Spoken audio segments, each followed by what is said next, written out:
So in this video I'll be showing you how to make this solid silver ring that has an inlay of turquoise, and all this without using a lathe. So I'm making this ring so it will fit on my thumb, but you can use this same process for any size this ring is going to be. So I'll just be using this ring sizer to find the size I need. And once I found the proper size, I'm going to need to measure the inner diameter. We're going to need that number along with a couple others so we can figure out how much material we're going to need. The next measurement we're going to need is the thickness of the metal. I was told by a subscriber there's a more accurate way of doing this, so I'm going to be using their math equation to do so. We just need to take the diameter we measured and divide it by 2 to get the radius, and then add the thickness of the metal to that. Then take the radius and multiply it by 2. And then finally take that number and multiply it by 3.14. And just so you know, the 1.28 is the thickness of the wire. I'm just going to take my calipers and lock them in place at that size so I can scribe a small line into our silver sheet metal. One of the easiest ways to do this is to use a piece of metal that has straight lines. It makes it easy to scribe the line perfectly straight, and it gives you less cuts that you have to do.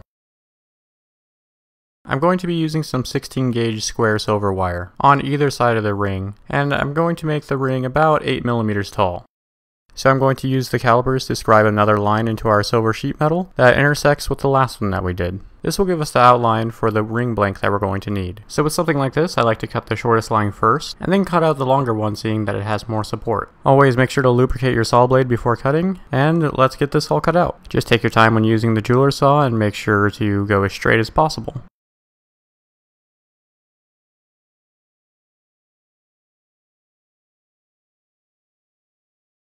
And there we go, now we have a silver ring blank. I'm going to file back both of the edges that I had to cut on, so they're going to be as uniform as possible. Your aim here is just to make it as uniform as possible using your bench pin as a support and a hand file.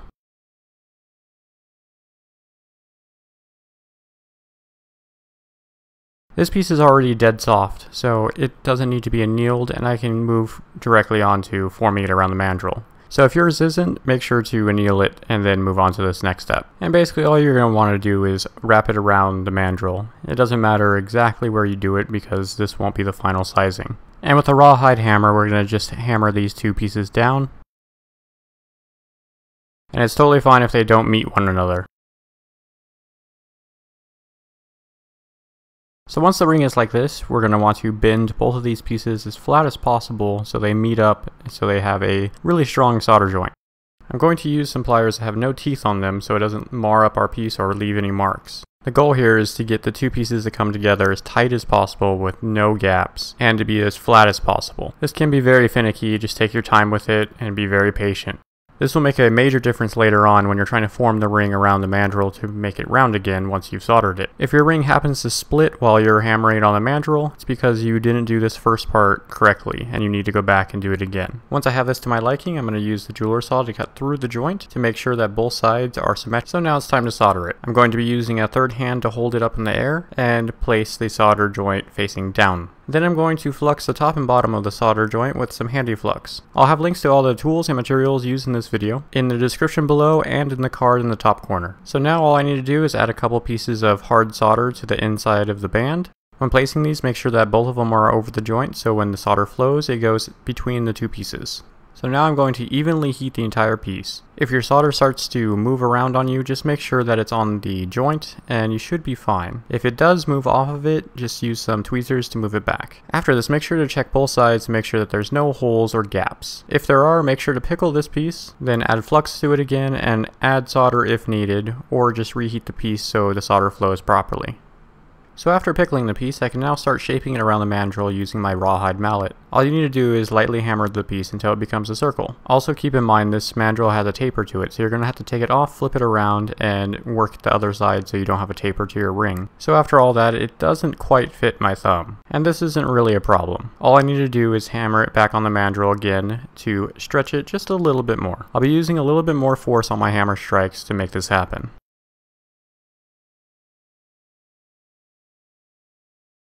And there we go. It is a little snug, but this will go away once we start to polish and clean it up, making it a lot more comfortable and easier to get on and off. So now I need to clean up the outside of the band where the solder joint is. I need the whole band to be uniform for the next part to work. I'm going to use a hand file to do this, and make sure to go over it in a curved motion, because if I just go straight onto this, it will make a flat spot, and that won't work with what we're doing right now. Once that's all nice and uniform, I'm going to need to sand down the edge of the ring. This is because where the solder joint came together, there's a little tiny bump there, and we want it to be completely flush all the way across. All I need is a flat surface, a little bit of water, and some 220 grit sandpaper. So I'm going to use the same method I used to make the center band to make the outer bands for this piece. The only difference is I want these pieces to be extremely snug on the center band. And just so you know, the 1.28 is the thickness of the wire.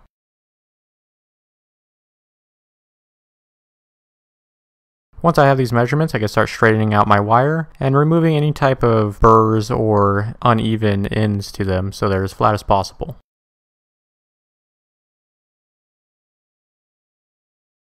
And using my calipers, I could scratch in a line where I need to cut, and I'm going to do this a total of 2 times for 2 bands, and then just cut them off with the jeweler saw.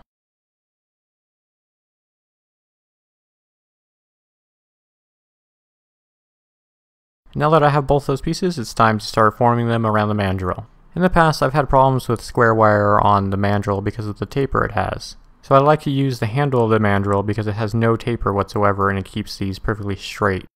I'll be using the same technique I used on the center band to get these ready for soldering. I did need to file down the ends of these a little bit because there was a little bit of a burr left over from sawing them. Just be patient because square wire can be very annoying to get lined up properly. Once I got everything to my liking, I used the jeweler saw to cut through the joint to make sure that both sides are going to be as tight as possible when I solder them. And you'll do exactly the same thing for the other band.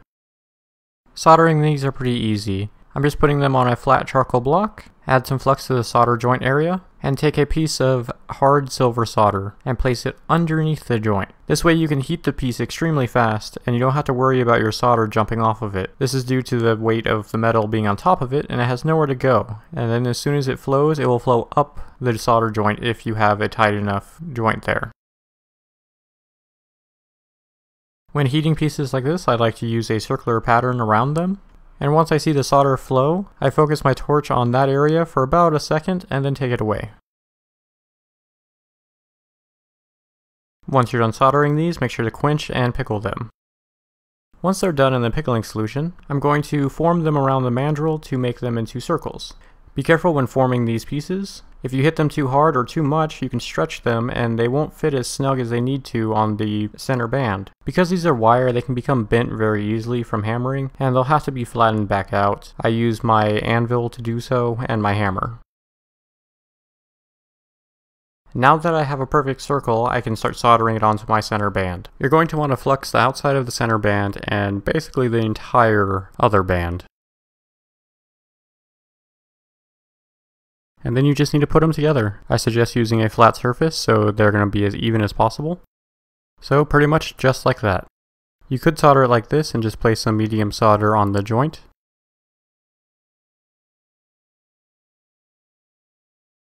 But what I'm going to do is flip this piece over and use medium solder on the outside. I'm going to add a little bit of extra flux to it and then just add 4 pieces of medium solder around the edge of the ring. And then I'm just going to evenly heat the piece in circles until I see the solder flow. And same thing, if anything falls off, just pick it up with some tweezers and place it back where it was.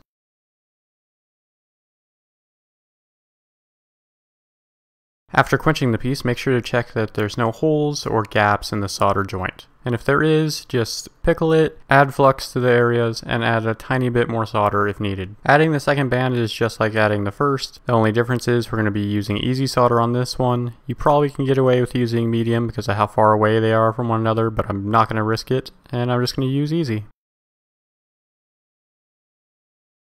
And just like the first band, make sure after quenching this to check if there's any spots that are missing solder, because you want these to be as uniform as possible. So after pickling it, everything looks pretty good, and now we could finally move on to setting some stones into it. So now all I need to do is clean up both sides of this so you can't tell that these are 3 different pieces of metal. And I'll do so using that same 220 grit sandpaper with some water.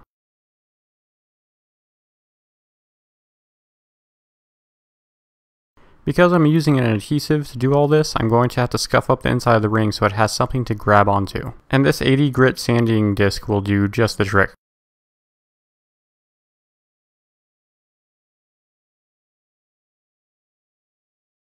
So once all that's done, I'm going to put the ring back onto the mandrel. This will make it a lot easier for me to handle it when working with adhesives and stones. And the stone I'm going to be using is some crushed up turquoise. And I'm going to use some brass filings to fill in some areas and add some colors to this piece. And the key to making all of this work is some thin CA glue and some sort of activator for the glue.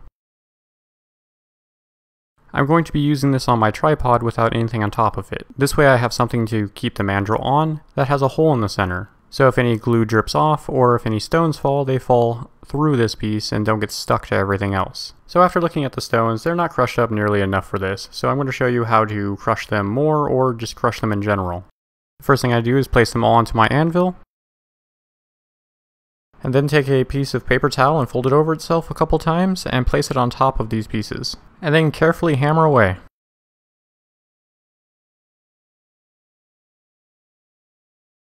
Then just carefully peel up your paper towel and take the pieces out of it and scoop them into a container. Just repeat this process until everything is to the size you want. Before we do anything else, you need gloves for this, because we are going to be working with super glue and it's going to get all over your hands. So to start, all you need to do is put a drop of super glue onto the center part of the ring and then take a pinch of your stones and place it on top of it. You can move them around with some tweezers if you need to, and then once you have some stones in place, add a little bit more glue to them. And you're basically going to continue to do this all the way around the ring.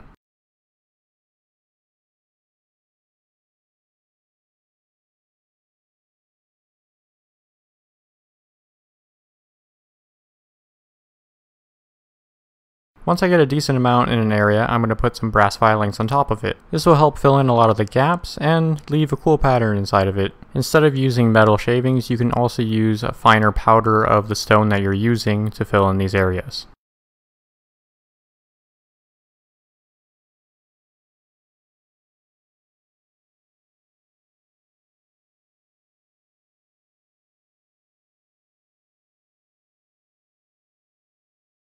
Once you have stones around the entire piece, you can spray it with an activator. The activator basically hardens your glue instantly.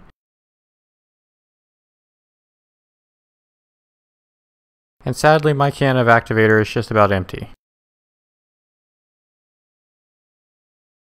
So now that everything's hardened, here's the part where a lathe would have came in really handy for doing this, but we're going to be doing it with just a hand file. Before you start filing this down, make sure you have a dust mask. I highly doubt you want to be breathing in stone dust. I'm going to be using the same technique I used earlier when I filed down the solder joint. So my goal here is to not make any flat spots by filing in a curved motion over the ring. I also want to keep my file on here as straight as possible so it's only making contact with the stone. I want to file the stone down so it's flush with the silver bands on the sides of the ring. This first go at filing down the stone took about 6 minutes in total of filing non-stop.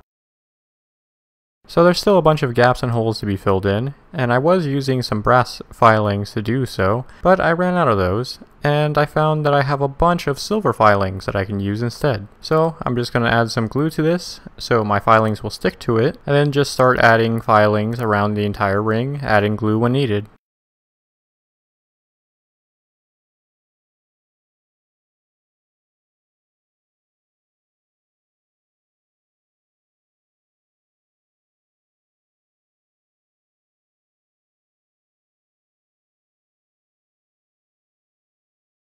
So there we go, the entire piece is covered in the filings and every hole or gap should be filled now. You can spray the activator on this now and it'll harden everything up, but I'm out of it, and the activator and my glue tend to turn white when I spray them together sometimes, and I don't want to risk that, so I'm just going to let this air dry for about an hour just to be safe. So now that everything is all dry and ready for filing, I can start on that. It's going to be the same exact technique as before.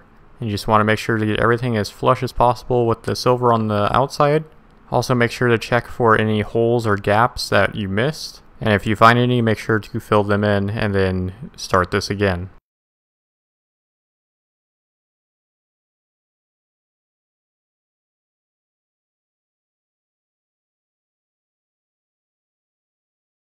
And here it is all filed down. I actually really like how the stone and metal pattern turned out. But we're not done yet. We still have sanding and polishing to do.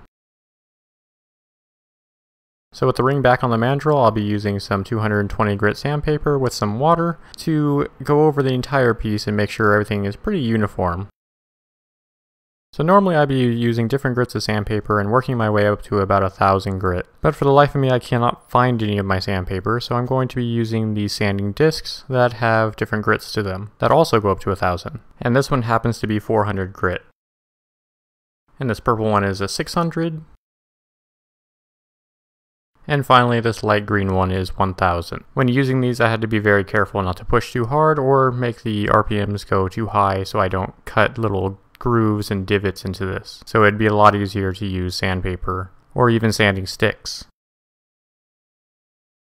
So to get that nice, smooth, and shiny finish, I'm going to be using a felt wheel with some polishing compound on the outside and edges of the ring.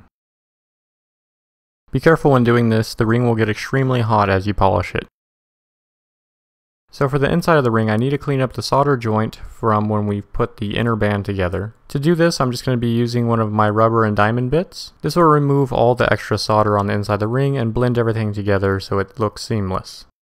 And to finish up the inside, I'll be using the same polishing compound with a smaller felt wheel. And after all that, here's the finished ring. So the point to this video is you don't need to have a lathe to make something like this. Granted, having one would have made things a lot easier and a lot faster, but I wanted to show that there is more than one way to do this. So I hope I was able to break this down enough so you can actually make one of these for yourself, or someone else.